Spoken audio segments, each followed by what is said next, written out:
독립 안 하고 엄마 아빠랑 같이 사는 30대 초반인 저, 이게 옳은 걸까요? 책임이라는 거 배웠지. 그러니까 최선을 안 다하게 돼. 근데 혼자 살면 한 사람의 진짜 인생은 자기 스스로 공과금을 내기 시작할 때부터 시작된다. 전 그건 잘못됐다고 생각을 해요.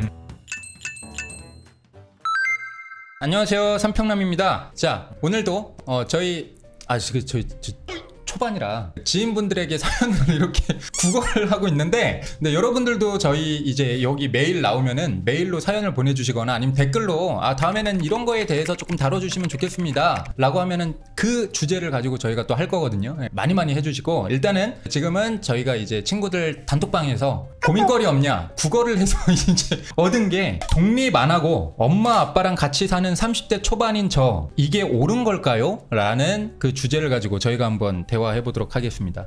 자, 지금 혼자 사시나요? 네, 저 혼자 삽니다. 혼자 사세요? 그죠. 저도 혼자 사는데 언제까지 엄마 아빠랑 같이 사셨어요? 딱 30까지 같이 살았던 것 같아요. 그러면은 그 고민에 대해서 정말 잘 또 설명을 해주실 것 같은데, 또 형은 언제까지 같이 사셨어요? 20대 한 후반 정도까지. 그래요? 아마. 저는 20살 때부터 바로 이제 제가 인천 출신인데 서울로 대학을 가가지고 그럼 그 유명한 바로 자취를. 그래서 인천 상륙 작전을 했고, 인천에서. 예, 그렇죠. 근데 인천 상륙하는 게 아니고 인천 하륙 작전 막 이런 거지 않나? 죄송합니다. 자, 독립 안 하고 엄마 아빠랑 사는 30대 초반, 이거 문제 있다고 보십니까, 없다고 보십니까? 굳이 하나를 고르셔야 됩니다. 옛날처럼 뭐 세모 이런 거 안 됩니다 지금. 이거 굳이 따지자면, 상황에 아니야, 맞춰서 굳이 따지자면 옳다 틀리다. 이거 진짜 어렵네요. 네, 그러니까 상황에 따라 다르다. 경제적으로 도움이 받아야 될 상황일 수도 있고, 아니면 경제적으로 내가 독립할 수 있는 상황에 따라서 다르다고 생각을 해요. 결론적으로 내가 내 월세를 낼 수 있는지 없는지에 따라 그렇죠. 다르다. 네. 경제적으로 내가 그럴 수 있느냐 없느냐가 중요하다고 근데 생각합니다. 보통 백수이기보다는 30대 초반에 직장은 있을 수 있거든요. 네, 그러니까 월급 한 300~400만 원 정도 받는 직장인이 엄마 아빠랑 같이 사는 거, 이거는 어때요? 그거에 그 사람의 가치관에 따라 우리 좀 다르잖아요. 네. 그러니까 이게 같이 살면서 부모님이랑 이제 더 같이 있고 싶어서 그런 걸 수도 있는 거고, 아니면 내가 돈을 더 절약하고 싶어서 그런 걸 수도 있는데, 네. 그 뭐든 됐든 간에 그 사람에 따라서 이제 그 사람의 그 가치관과 상황에 따라서 다르다고 생각을 해요. 왜냐면 뉴스만 봐도 캥거루족이라고 하잖아요. 같이 사는. 그 캥거루족이 우리나라는 정말 많다고 하더라고요. 한 10명 중에 7분인가. 맞아요. 그래요? 또 하나의 또 뉴스를 보면 다들 직장인을 찾는 게 아니라 쉰다라는 표현을 많이 쉰다라고 돼 있어요. 그러니까 이게 무슨 말이냐면, 결론적으로 이제 일 안 하고 부모님이랑 같이 살면서 쉬는 친구들도 분명히 있다라는 건데, 저는 그건 잘못됐다고 생각을 해요. 나는 할 수 있는 한 빨리 한 번쯤은 해보는 게 맞다고 봐. 나도 이제 독립을 늦게 한 편이거든. 20 후반? 28살인가 서울로 이사 오게 되면서 어쩌다 하게 됐는데, 그때 뭘 배우셨어요? 일단은 처음에는 자유를 누렸지. 근데 누린 만큼 책임이라는 거 배웠지. 월세를 내야 되고, 뭐 전기세, 가스비 이런 것도 관리비도 내야 되고, 집도 치워야 되고, 빨래도 내가 해야 되고, 그러니까 온전히 밥도 내가 해 먹어야 되고, 이런 책임이라는 거를, 자유에 대한 책임을 좀 배웠지 사실. 그래서 나는 물론 돈이 나가는 건 맞지만 나가는 만큼 어떻게 벌어야 되잖아. 그럼 그거에 대한 또 책임이 생긴다고. 그러면 굳이 안 해야 되는 일을 또 하게 돼. 그래서 삶이라는 게 하고 싶은 것만 해서 되는 게 아니라 안 하고 싶은 걸 또 해야지 된다는 것도 배우고, 그래야지 내가 생존할 수 있는 능력이 기여지는 것 같아. 근데 이거는 나는 되게 20대 후반 늦게 알았지만, 우리 구독자님들이나 내 주위 지인들한테는 항상, 어린 친구들한테 특히나 더 빨리 한 번쯤은 경험해보길 권하고 있어요. 부모님이랑 같이 살면서 편안한 삶도 좋지만 한 번씩은 나를 그냥 좀 던져보는 거지, 낭떠러지. 한 번쯤은 이 세상이라는 곳에 나를 던져놓는 거지. 근데 엄마 아빠랑 같이 살아도 그 사회 나가면 혼자잖아요. 근데 이게 달라. 그 사회에서 예를 들어 이제 혼자 독립을 하고 있으면 하루에 겪었던 걸 혼자 이제 감내해야 되고, 혼자 생각해야 되거든. 집에 있으면 부모님들 의지하게 되고, 그런데 좀 떨어져 있으면 나 혼자라는 마음의 평안이 없으니까 맞아. 그런 것도 있고, 또 엄마 아빠한테 막 이렇게 얘기를 하면 인사이트를 또 주실 수도 있잖아요. 뭐 이렇게 하면 된다고. 그러면 저는 그게 좋을 거라고 생각하는데, 좋긴 하지만 스스로 헤쳐나가는 능력이 없어지고 주체성을 키우는 것도 중요하다. 나 20대 중반 때 부모님이랑 같이 살았을 때는 무슨 있으면 뭐 최악의 경우는 부모님이 도와주겠지, 이런 생각을 하게 되니까. 그러니까 최선을 안 다하게 돼. 근데 혼자 살면 일단 떨어져 있고 일단 내가 해결해야 된다 생각하니까 최선을 다하게 되더라고요, 매 순간.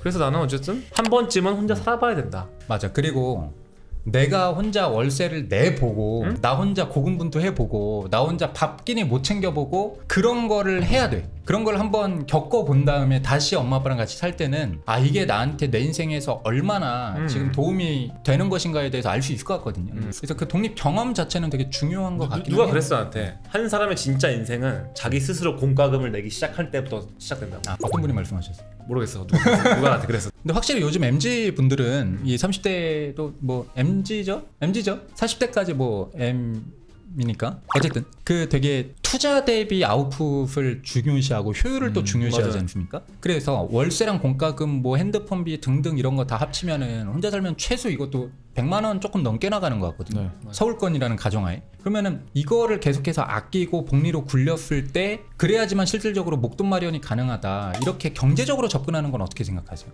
너 왜 엄마 아빠랑 같이 살아? 이러면 이렇게 해야 돈 모으지? 라고 하시는 분들도 많거든요. 네. 맞는 말이긴 해. 네. 사실적으로 봤을 때 맞는 얘긴 한데 그만큼 제한 사항이 많이 생기지. 그럼 내가 뭔가를 할 때 돈을 모은다고 하면 내가 기회비용에 투자할 수 있는 시간과 여력들이 없어지는 건데 그러면 결국은 인생을 돈을 벌기 위해 뭘까 써야 되고 결국은 돈을 벌기 위해 죽는 그런 시스템인가라는 약간 난 낭만 팔아서 그런지 너무 비효율적인 것 같아 오히려. 한 번 사는 거 차라리 좀 나를 위해 써봐야. 그런 말이 있어. 낭만은 낭비다. 낭비를 해봐야 낭만이라는 거야. 내가 서울에서 강원도까지 가려고 해도 바로 가는 게 아니라 유명한 뭐 경치 좋은 휴게소 있으면 들었다 가고 바닷길 있으면 좀 돌아가기도 하고 이런 좀 낭비적인 게 있어야 그게 낭만이라고 생각하는데 너무 그렇게 너무 냉정하게만 생각하면 세상을 약간 뭐랄까 살 이유가 없지 않을까? 나는 뭔가 행동을 열심히 하기 위해서 명분이 필요하다 생각하고 내가 지금 여러 가지 일을 하고 있지만 그 일을 하는 것도 다 내가 좋아하는 것들이니까 힘들어도 밀어붙일 수 있는 힘이 있는 거거든. 근데 잘해도 좀 효율적이어도 내가 안 좋아하는 일이면 힘을 안 나게 되고 안 하게 되는 것 같아요. 혹시.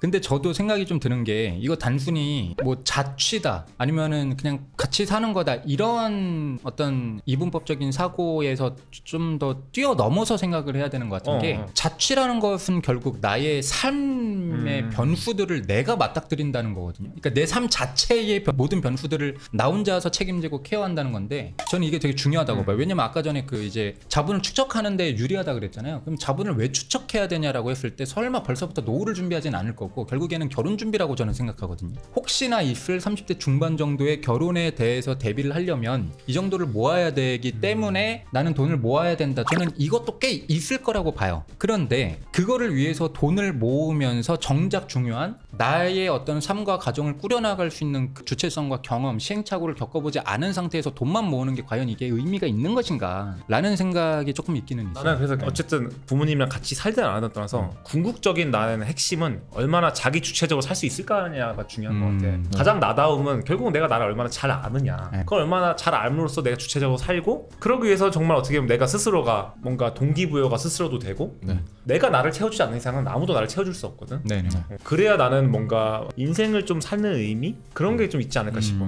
그런 분들 있을 수도 있잖아요. 뭐 예를 들어서 뭐 시험을 준비를 한다는 분들. 근데 그런 분들이 예를 들어서 내가 지금은 부모님한테 이렇게 좀 도움을 더 받지만 내가 좀 나중에 더 잘 돼서 부모님한테 잘 해주고 싶다. 이런 분들이 있을 거잖아요. 근데 그런 분들은 좀 이제 왜 모으느냐고 했을 때 내가 좀 더 나은 미래로 해주셨던 부모님한테 이제 답례를 해주고 싶어서 라고 하면 저는 괜찮다고 좀 생각을 해요. 그래서 구독자님들도 이게 내가 지금 엄마 아빠랑 같이 사는 이유가 오로지 나를 위해서인지 아니면 이게 어떻게 보면 더 나은 미래에서 더 가족을 위한 그쵸 건지. 그런 건지에 따라서 맞아요. 좀 다르게 좀 생각을 해주시면 좋을 것 같다는 생각이 들어요. 필요 없는 고정비에 대해서는 세이브를 하는 쪽으로 가고 그러면 그게 나의 커리어와 이후에 나의 어떤 가치를 나의 밸류를 높이는데 어떤 영향을 줄 것인지에 대한 플랜을 정확하게 세우고 그럼 그렇게 되었을 때 이건 나만을 위한 게 아니고 물론 내리사랑이지만 그래도 그 불쌍한 이제 우리 엄마 아빠 세대 할아버지 할머니도 부양해야 되고 나도 부양해야 됐던 이 엄마 아빠에게 어떻게 환원할 것인가에 대한 그 계획까지 있은 다음에 그 다음에 이제 같이 사는 거는 문제가 없다. 네.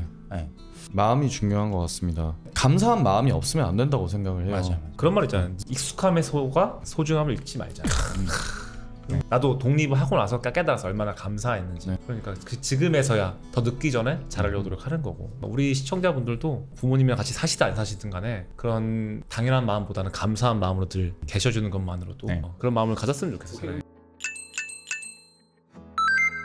오케이, 그럼 정리를 해보자면은 지금 이 각박한 자본주의 하에서 엄마 아빠의 그늘에서 나의 어떤 고정비를 아끼는 것은 대단히 합리적인 일이긴 하다. 그렇게 해야지 이제 미래가 좀 있고 발전 가능성이 있다. 다만 이거를 당연하게끔 생각하고 이렇게 이기적으로만 하는 것은 좀 문제가 있을 수 있다. 그러니 내가 좀 계획적으로 내가 이렇게 아끼는 비용을 나한테 어떻게 재투자를 할 것인가, 어떻게 이 자본 축적을 해서 어떻게 환원해 드릴 것인가에 대한 어떤 감사한 마음을 가지고 살아가자, 그런 약간 이렇게 잔소리가 섞인 그런 편이었던 것 같습니다. 이 시대를 살아가는 여러분들 화이팅입니다. 네, 인사드리도록 하겠습니다. 감사합니다. 감사합니다. 네.